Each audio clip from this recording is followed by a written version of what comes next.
Homogeneous system आपको mention है 3x3 का।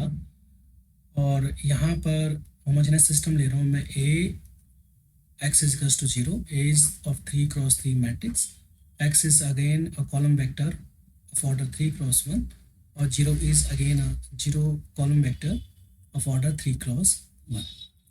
तो यहाँ पर मैंने आपको बताया था कि इसका जो सॉल्यूशन सेट है या तो केवल उसमें सिंगल एलिमेंट होगा 0 0, या फिर उसका सॉल्यूशन सेट एक लाइन की तरह होगा जो लाइन ऑरिजिन से पास करेगी, या फिर इसका सॉल्यूशन सेट एक प्लेन की तरह होगा जो प्लेन ऑरिजिन से पास करेगा, और या फिर इसका solution set completely R cube plane आएगा।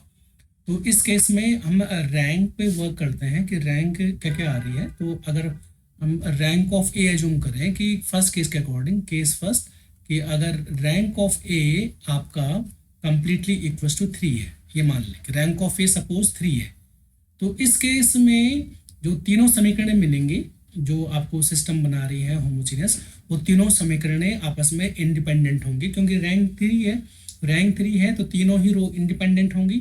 और इस केस में आपको मैंने बताया था कि जो डायमेंशन ऑफ सॉल्यूशन स्पेस आएगी, डायमेंशन ऑफ सॉल्यूशन स्पेस की डायमेंशन आएगी, that will be n minus rank of matrix. तो यहाँ पर नंबर ऑफ वेरिएबल्स 3 है x y z और रैंक आपकी फुल 3 आ गई, तो सॉल्यूशन स्पेस की डायमेंशन आपकी 0 आएगी। तो केस फर्स्ट में क्या होगा, रैंक 3, तो तीनों ही रो इंडिपेंडेंट, और इस केस में डायमेंशन ऑफ सॉल्यूशन स्पेस जो आएगी n minus rank of A, 3 minus 3 0 आएगी। Dimension of solution space is equals to 0, और इस केस में सॉल्यूशन सेट दिखने में एक सिंगल पॉइंट ओरिजिन होगा जो कि 0 0 0 के फॉर्म में आएगा। तो 0 0 0 is the only solution. Here x is equals to 0, y is also equal to 0, z is also equal to 0. It means system has only trivial solution. तो case first, rank of matrix A अगर full है तो उस case में आपके पास system के पास always क्या आएंगे, केवल एक सॉल्यूशन आएगा जो कि ट्रिवियल सॉल्यूशन होगा। सेकंड केस में देखते हैं। Second case, whenever rank of A is equals to 2, तो rank of A is equals to 2, तो 3 लाइनें जो मिली हुई हैं, जो 3 आपको प्लेन मिले हैं, वो 3 प्लेन जो होमोजीनियस हैं और जिनसे पास कर रहे हैं, उन 3 प्लेन में से 2 प्लेन इंडिपेंडेंट है और 1 प्लेन डिपेंडेंट है। रैंक ये शो कर रही है कि रैंक 2 आ रही है, तो 2 प्लेन इंडिपेंडेंट है और 1 प्लेन उनमें से उन पर डिपेंड कर रहा होगा। तो रैंक ऑफ ए बराबर 2। तो इस केस में डायमेंशन ऑफ सॉल्यूशन स्पेस अगर हम निकालेंगे तो dimension of solution space is equals to n minus R. तो n कितना है यहाँ पर 3 और रैंक कितना है यहाँ पर 2, तो dimension of solution space will be 1। तो रैंक 2 होने से, ए की रैंक 2 होने से उसके द्वारा जो सॉल्यूशन स्पेस बनेगा उसकी डायमेंशन 1 आएगी। और रैंक 2 ये भी शो करेगा कि 3 जो प्लेन मेंशन है आपको, जो ऑरिजिन से पास कर रहे हैं, जो होमोजेनियस सिस्टम बना रहे हैं, उन 3 प्लेन में 2 प्लेन इंडिपेंडेंट होंगे और जो थर्ड प्लेन है उन दोनों पे डिपेंड करेगा। तो जो कि सॉल्यूशन स्पेस की डायमेंशन 1 है, तो इस केस में सॉल्यूशन सेट दिखने में एक लाइन की तरह होगा, लाइन भी 3D वाली लाइन, और लाइन ऑरिजिन से पास करेगी। तो सॉल्यूशन स्पेस S जो होगा वो लाइन के फॉर्मेट में आएगा x y z such that x minus 0 upon l is equals to y minus 0 upon m is equals to z minus 0 upon n, इस फॉर्म में आएगा। तो अगर रैंक ऑफ ए 2 है तो 3 प्लेन जो ऑरिजिन से पास कर रहे हैं, जो होमोजेनियस सिस्टम बना रहे हैं, उन तीनों प्लेन में से 2 प्लेन इंडिपेंडेंट होंगे और थर्ड प्लेन उन दोनों पर डिपेंड करेगा। सॉल्यूशन स्पेस की डायमेंशन हम इस फार्मूले से निकाल सकते हैं, और उसकी जो सॉल्यूशन स्पेस की डायमेंशन आ रही है वो आपकी 1 आ रही है।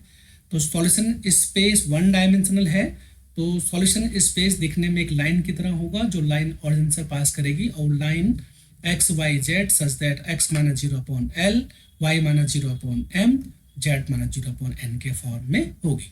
और अगर हम केस थर्ड पे काम करें कि जब सिस्टम में जो मैट्रिक्स ए यूज हो रहा है उसकी रैंक 1 आए, सिस्टम की रैंक 1 आए, तो तीन जो प्लेन मिले हैं आपको जो ऑरिजिन से पास कर रहे हैं, उन तीन प्लेन में से एक ही प्लेन इंडिपेंडेंट है और बाकी दो प्लेन उस प्लेन पे, इंडिपेंडेंट प्लेन पे डिपेंड कर रहे हैं।